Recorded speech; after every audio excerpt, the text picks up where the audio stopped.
Hola, ¿cómo te va? Hoy tengo para compartirte un tema que seguro ha sido parte de tu experiencia y es algo que quisiste que en algún momento desapareciera de tu mente y de tu corazón. Escuchaste hablar del sentimiento de culpa. Más que escuchar hablar es haber experimentado lo que es el sentimiento de culpa. Esa sensación de que algo no está bien, que algo no hice bien, que fui parte de, y una voz como que te va comiendo el oído y te sentís realmente muy mal. Y a veces uno no sabe cómo tratar con esto. Es un sentimiento, por lo tanto es algo que se asienta en nosotros y a veces nos puede acompañar durante mucho tiempo. Y me gustaría en este día que podamos reflexionar desde la perspectiva bíblica cómo hacerle frente, cómo sanar un corazón que se siente culpable por algo. Y creo que va a ser muy sanador para nuestra vida interior el que podamos reflexionar sobre esto. Así que yo te invito a que podamos leer un versículo de la Biblia que nos dice una preciosa verdad. Proverbios 28, 13. ¿Me acompañás?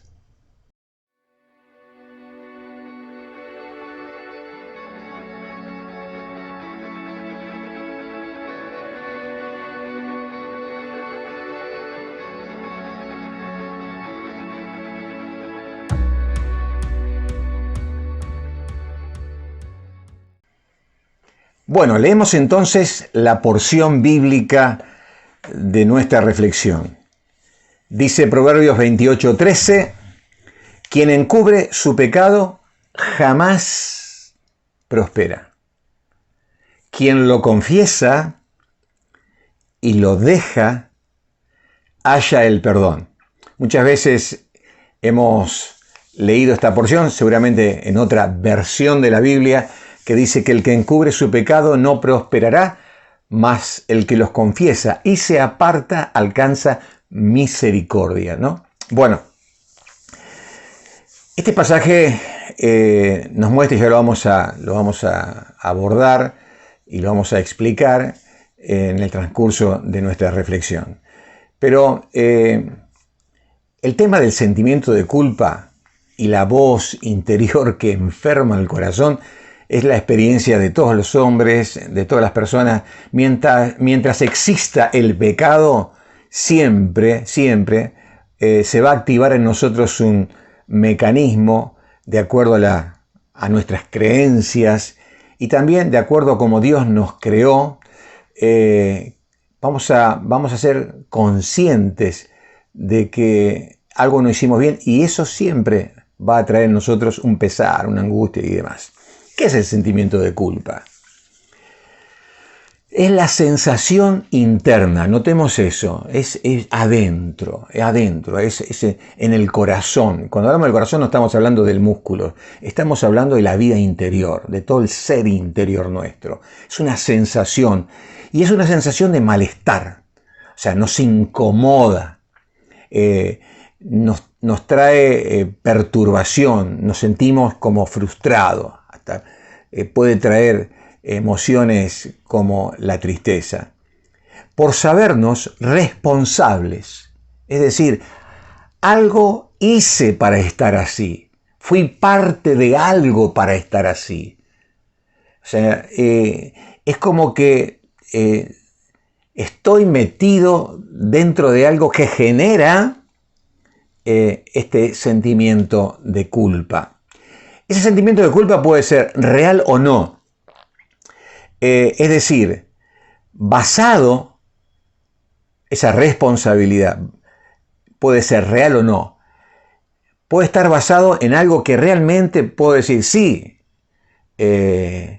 soy culpable,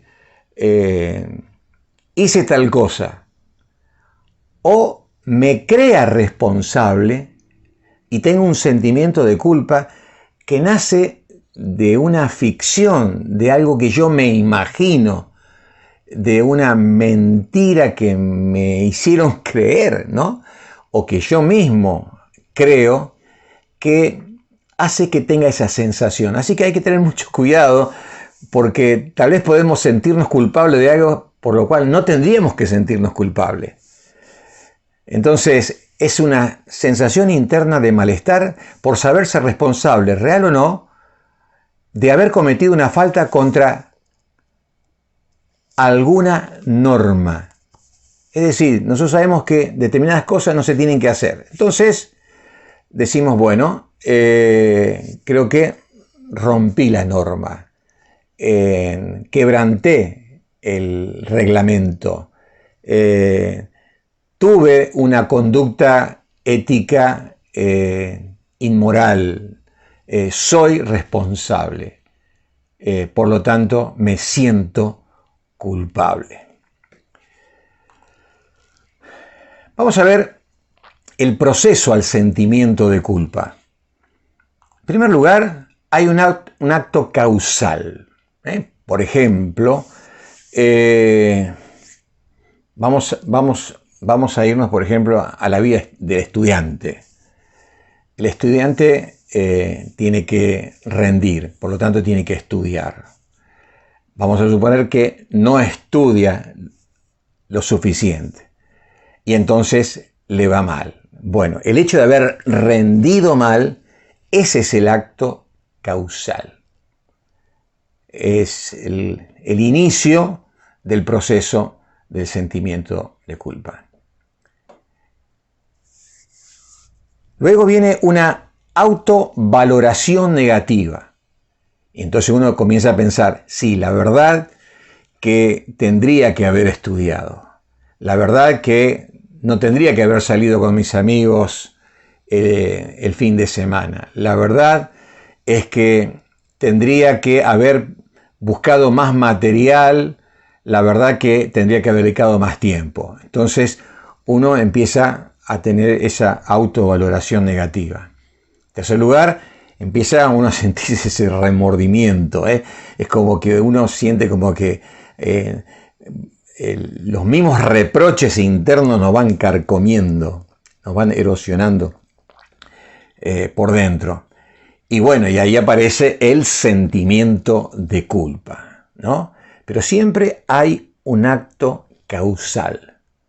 Y mientras vamos charlando, tal vez vos estás pensando, ¿tengo o no sentimientos de culpa? Bueno, si tenés sentimientos de culpa, sería bueno que vos puedas mirar tus actos, tus hechos, y si podés identificar algo que sea el inicio de este proceso que generó en lo que hoy vos tenés un sentimiento de culpa que te molesta, que te atormenta tal vez. ¿Para qué sirve el sentimiento de culpa? Porque podemos decir, bueno, es una falla humana, ¿no? Es un defecto del ser humano, o Dios diseñó el sentimiento de culpa como un recurso que en un momento puede servirme a mí para que yo me pueda sanar emocionalmente. Por ejemplo, fíjense, hay muchas y diferentes emociones. El miedo es una emoción, pero por ejemplo, el miedo tiene una parte positiva, es que si yo veo que hay un grupo de delincuentes en la esquina que me podrían asaltar, el miedo que hace que yo huya. Por ejemplo, la tristeza, esa es otra emoción. Y nadie quiere estar triste. Pero a veces la tristeza es un camino, un medio para relacionarme y buscar ayuda en medio de un momento de debilidad, de angustia. Entonces, la tristeza, como en el caso de Jesús, lo llevó a buscar la compañía de los apóstoles y la compañía, por ejemplo, de Dios mismo, del Padre, como lo hemos visto en algunas oportunidades. La ira es una emoción dañina, pero también tiene un aspecto positivo, porque nos ayuda a defendernos, no solamente a nosotros, sino a los demás. La ansiedad, que tiene que ver con las cosas que tenemos en el futuro que nos causan una especie de escozor y nos ponen en estado de tensión, bueno, nos pueden ayudar a evitar el peligro. Decíamos recién, si en ese lugar hay peligro, me agarra una cierta ansiedad, voy por otro camino. Entonces, la ansiedad tiene ese aspecto también positivo. Y el sentimiento de culpa lo mismo. Es un tormento mientras yo no lo resuelva o no lo canalice para mi sanidad interior. Entonces podemos decir que el sentimiento de culpa se genera en nosotros para que podamos reconocer el error cuando nos equivocamos, cuando hemos pecado. Porque tal vez el sentimiento de culpa es por algo malo que hicimos. ¿Ustedes se acuerdan de el discípulo del Señor, el apóstol Pedro, que cuando niega a Jesús, le agarra esa tristeza, luego esa negación es la que justamente se genera en él porque él reconoce que se cumplió la profecía de Jesús y reconoce que ha cometido un pecado.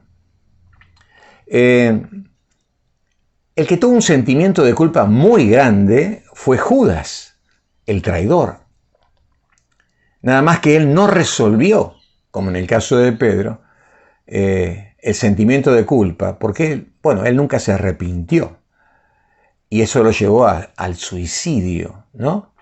Entonces, en primer lugar, el sentimiento de culpa te ayuda a reconocer tu error y a facilitarte la restauración. Porque si yo sé que me equivoqué y hago lo correcto con lo que hice, digamos que sería reconocerlo, arrepentirme y decidir cambiar, voy a experimentar también la restauración. La restauración de cosas que están rotas. Puede ser mi relación con una persona de la cual me he distanciado, de la cual soy culpable.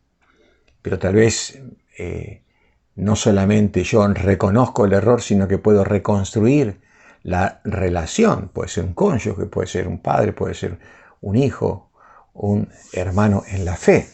Así que me permite la restauración. Modos en que se suprime el sentimiento de culpa.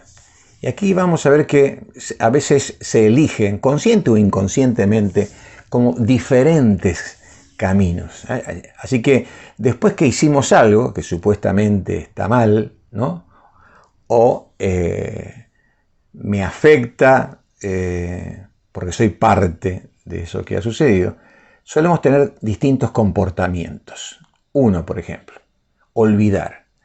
Aquí el cerebro es como que hace un bloqueo, una protección mental. Es como que uno cierra una puerta, una ventana, y es como que eso quedó guardado.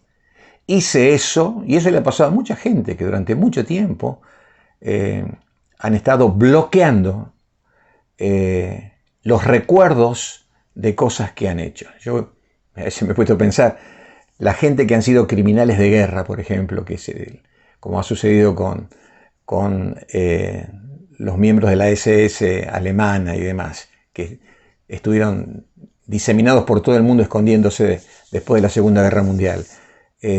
¿Cómo podían vivir con esto de la matanza y la muerte indiscriminada de tanta gente, millones de personas? Hay un bloqueo. Esto es como que hay una especie de olvido. En segundo lugar, negarlo. No, yo esto no. O puede decir, yo no lo hice, o para mí no está mal. Yo obré correctamente.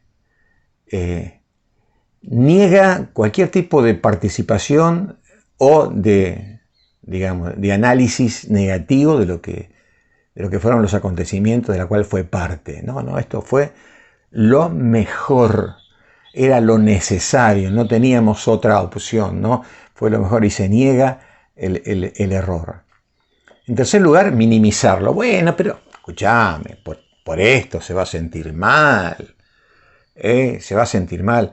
Bueno, es como cuando uno habla con una persona que es un delincuente, o hemos escuchado testimonios de delincuentes que dicen, bueno, yo le robo al que tiene mucho, aparte le robo un poquito, o sea, uno minimiza. Al fin de cuentas, yo no hice lo que hizo el otro. Bueno, yo te mentí, pero el otro te engañó con otra persona, yo te mentí solamente, ¿no? Entonces es como que se trata de minimizar. Cuarto lugar, justificar. No, era lo correcto. Si yo no hacía esto, ¿no? Si yo no hacía esto, entonces hubiera sido peor, ¿no? Y uno empieza como a tratar de justificar lo que hizo, ¿no? Como que uno se vio obligado a hacer esto. Tenía que hacerlo, ¿no? Y hay toda una especie de razonamiento que avala la acción. Para no sentirme culpable, uno lo acomoda en la cabeza. Y en quinto lugar, proyectar la culpa en el otro. Yo no soy el culpable es el otro. Entonces, es como hizo Adán y Eva, ¿no? Adán dice, la mujer que me diste. Entonces hay una doble culpa acá que proyecta. Una a Dios porque le dio a Eva, que lo invitó a comer del fruto prohibido, y el otro sería la mujer, ¿no? La mujer, ella es responsable porque ella me indujo a. Podemos recordar el caso del rey Saúl, cuando el profeta Samuel le dice, ¿por qué no esperaste hasta que yo viniera para hacerse sacrificio? ¿No? ¿Por qué? Y bueno, como tú te tardabas, o sea, la culpa la tenía el profeta por tardar. Después le dice, ¿y qué es ese balido de ovejas que escucho? Bueno, el pueblo quiso. No, él no se hace cargo de que tenía la orden de matar hasta los animales. No, él dejó algunos, pero le hizo caso al pueblo. En todo caso, el pueblo se equivocó. Fíjense ustedes, ¿no? Entonces es como que uno proyecta la culpa en los demás. Es como en el caso del estudiante. El estudiante dice, por ejemplo, sí, me hizo rendir mal la profesora, me la hizo llevar a diciembre, sí, me hizo repetir de año. No dice que no estudió. No dice que fue un irresponsable. No, la profesora, entonces se proyecta la culpa sobre los demás. Y eso es algo a veces muy común, de que alguien esté criticando algo que él mismo es el responsable o está haciendo. Las consecuencias de la culpa. Mencionamos algunas solamente como para que nos ilustren. La alteración emocional. Puede ser que una persona, porque se sienta culpable, esté profundamente depresiva y angustiada y llore, ¿no? Y puede ser que una persona esté alterada, que esté irascible, con una explosión de enojo, porque se siente tan mal que no puede controlar sus emociones.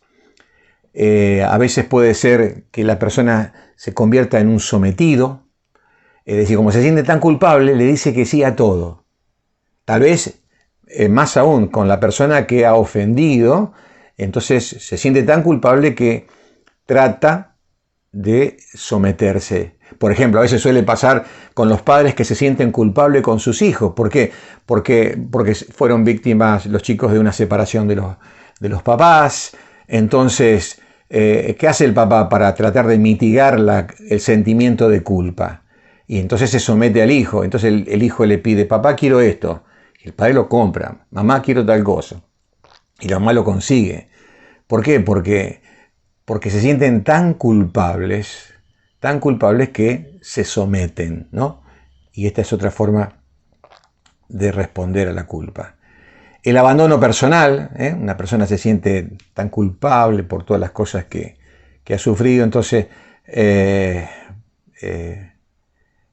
el abandono personal, el cuidado de la persona, ¿no? Es como que no tiene ni voluntad de bañarse, de arreglarse, de pintarse, porque está sumida en la culpa. Pueden ser también el caso de las adicciones, para tratar de acallar la voz que lo acusa, entonces trata de salir de la realidad, y ahí puede ser también el abuso del alcohol y cualquier otro tipo de estimulante. El comer abusivo, entonces la persona la vemos en un deterioro también de su salud. Y en el caso, como mencionábamos recién, el caso de Judas, bueno, el suicidio. Hay mucha gente que por la culpa van camino al suicidio. A veces de forma directa, como lo hizo Judas, que se ahorcó, pero hay personas, se dice, por ejemplo, que el aviador que tiró la bomba atómica en Hiroshima sintió un grado de culpabilidad muy grande y comenzó a transformarse en un delincuente, porque buscaba de alguna manera estar expuesto al peligro o a generarse, a que se genere un daño que le haga pagar la culpa que él realmente sentía. Entonces, a veces puede ser que una persona inicie un proceso de un camino hacia el suicidio porque tiene conductas de riesgo al manejar, al comportarse, porque es una forma de autocastigarse por eso que realmente ha hecho. Estos no son los caminos que realmente hay que tomar, ¿no? Veamos un personaje bíblico, un ejemplo que tenemos en la palabra del Señor. El rey David. El rey David fue un hombre conforme al corazón de Dios, nos dice la Biblia. El rey David es el compositor de la mayoría de los salmos, más de 70 salmos tenemos que llevan su nombre, y en su vida vemos tantas virtudes y tantas cosas maravillosamente hechas, pero tenemos páginas oscuras. Y una página oscura fue cuando el rey David cometió el pecado de adulterio y también de homicidio al mandar a matar al esposo de la mujer con la cual había estado, Urías Eteo, ¿no? Y entonces cuando él comete este pecado con Betsabé, bueno, él vive todo un drama interno muy, muy fuerte. Él lo cuenta en el Salmo número 32, donde él muestra la angustia que él sentía, el malestar que él sentía, ¿no? Pero vamos a graficarlo. Él comete el adulterio porque cae en la tentación. El esposo de esta mujer, Betsabé, estaba en la guerra, era un fiel soldado de Israel, y él la toma por mujer. Como rey se sintió en el derecho de hacerlo. Luego comete, para tratar de tapar este pecado, que no se enteren del embarazo que tenía Betsabé, entonces él lo manda a poner en el frente a Urías Eteo y él muere en batalla. Entonces tenemos un pecado, varios pecados groseros aquí, la mentira, el engaño y demás. Y luego él tuvo una confrontación, segunda Samuel capítulo 12, el profeta Natán, de siervo de Dios, de parte de Dios, lo va a confrontar y le va a decir que él ha cometido un pecado gravísimo contra Dios, y es allí donde el rey se arrepiente y luego, como transmitiendo lo que él sintió en todo ese proceso, escribe el Salmo, por ejemplo, 32 y el Salmo número 51. Desde el momento del adulterio, como dice aquí la placa, hasta el homicidio, él en cierta forma rechazó la culpa. Yo no soy culpable. En cierta forma, él como que se justificó: bueno, yo soy el rey, la mujer quiso,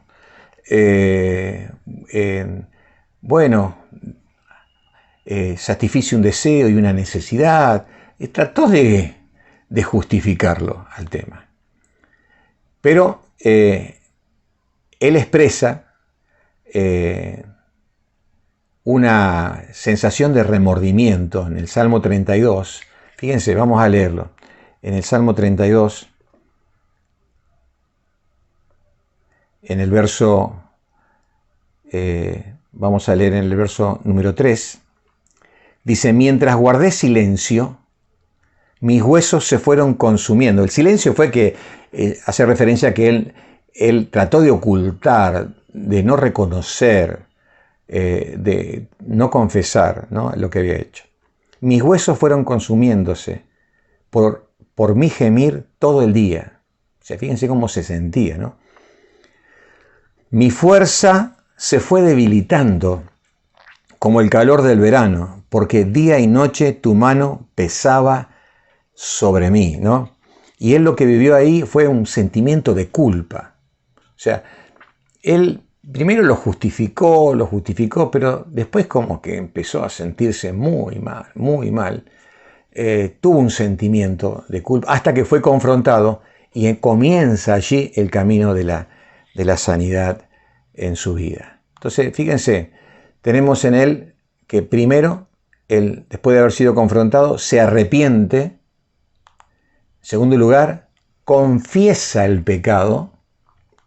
En tercer lugar, es perdonado por Dios, porque podemos leer el verso número 5 del Salmo 32 que dice, pero te confesé mi pecado y no te oculté mi maldad. Me dije, voy a confesar mis transgresiones al Señor y tú perdonaste mi maldad y mi pecado.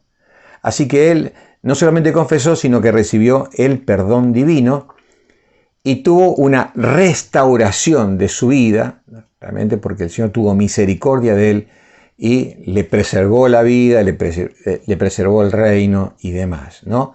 Dios mostró su amor a su siervo que reconoció su pecado. Entonces es muy importante que nosotros podamos, al ser confrontados por la palabra de Dios, ¿quién nos confronta? Dios nos confronta. A veces Dios usa una persona para que nos confronte, para que nos diga, esto está mal. Y uno reconoce en ese momento que está mal. Puede ser un hijo que te diga, papá, mamá, esto está mal. Entonces, en ese momento uno reacciona y dice, bueno, sí, bueno, sí, reconozco. Y uno se arrepiente, es decir, cambia de actitud, dice, no, esto no tendría que haberlo hecho, voy a hacerlo diferente. Confiesa su pecado a Dios.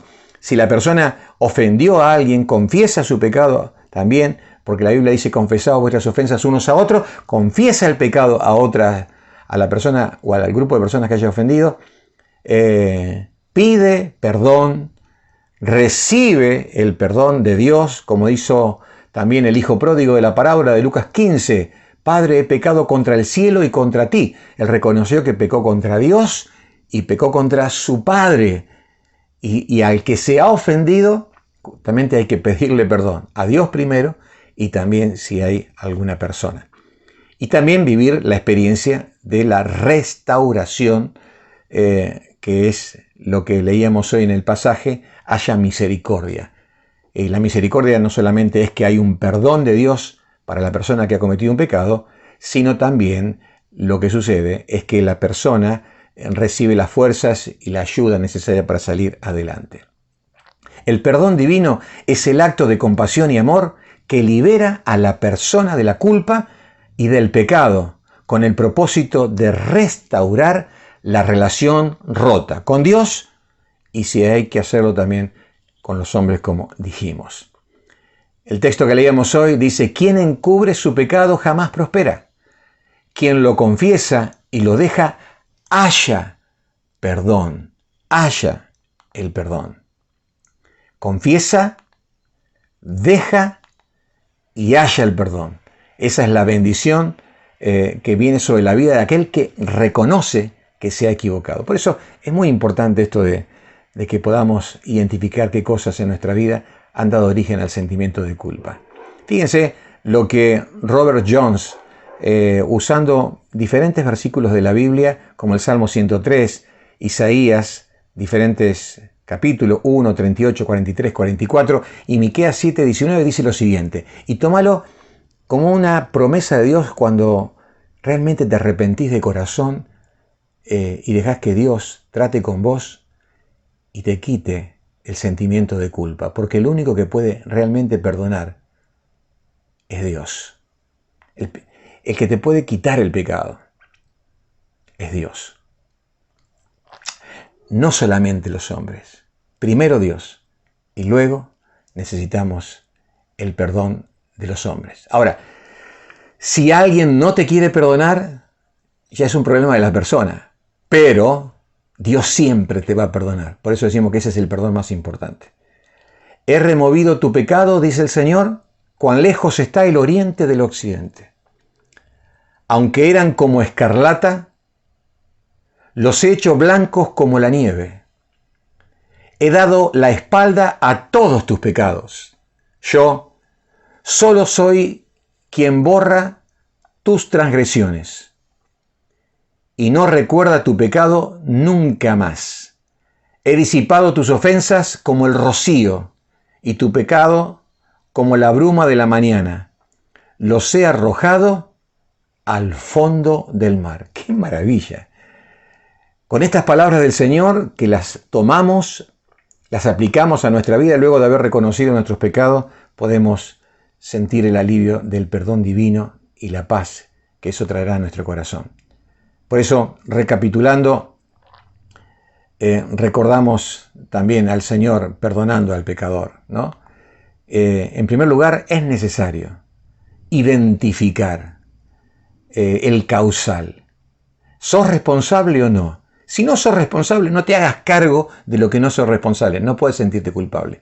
Si sos responsable, entonces sí. Segundo lugar, es necesario confesar el pecado al Señor, ¿no? Pedir perdón al Señor y experimentar la restauración del Señor. Identificar arrepentimiento, confesión, perdón, restauración. Y el Señor dice en Isaías 6:7, es quitada tu culpa y limpio tu pecado. Si en esta mañana, en este día, te encontrás con que el sentimiento de culpa es una experiencia que te atormenta, es un malestar que ya no soportás más, sería bueno, en primer lugar, que identifiques entonces qué lo ha originado. ¿Ofendiste a Dios? Arrepentite. ¿Ofendiste a alguien? Pedí perdón. Mantener buenas relaciones y luego que hiciste lo que tenías que hacer y buscas enmendar el daño que has originado, deja que Dios ponga su mano de sanidad sobre tu corazón y no te hagas más cargo. Por supuesto, eso que hiciste tiene que servir para que no se vuelva a hacer. Es decir, debe servir para que la conducta tuya sea restaurada, para no reincidir. Pero no te sientas mal por algo que Dios ha perdonado. ¿Por qué? Porque el Señor echó tus pecados, si te arrepentiste, a lo profundo del mar. Así que te invito en esta mañana a que oremos juntos al Señor. Y si tenés un pecado que confesar, este debe ser el momento para hacerlo. Oramos. Señor, en este día nos presentamos delante de ti. Te damos gracias porque tú eres un Dios perdonador, tardo para la ira y grande en misericordia. Queremos hacernos cargos de nuestros pecados, queremos pedirte que perdones nuestros pecados y nos limpies de toda maldad. Lo reconocemos, Señor, y queremos que tú quites de nosotros todo sentimiento de culpa. No solamente estamos dispuestos a pedirte perdón a ti, sino a aquellos que hemos ofendido y dañado. Porque queremos estar en paz en cuanto dependa de nosotros, como dice tu palabra, con todos los hombres. Señor, aplica tu palabra y trae sanidad al corazón. En el nombre del Señor Jesús. Amén. Muy bien, con un corazón sano, sin culpa, viví y disfruté de este día. Dios te bendiga.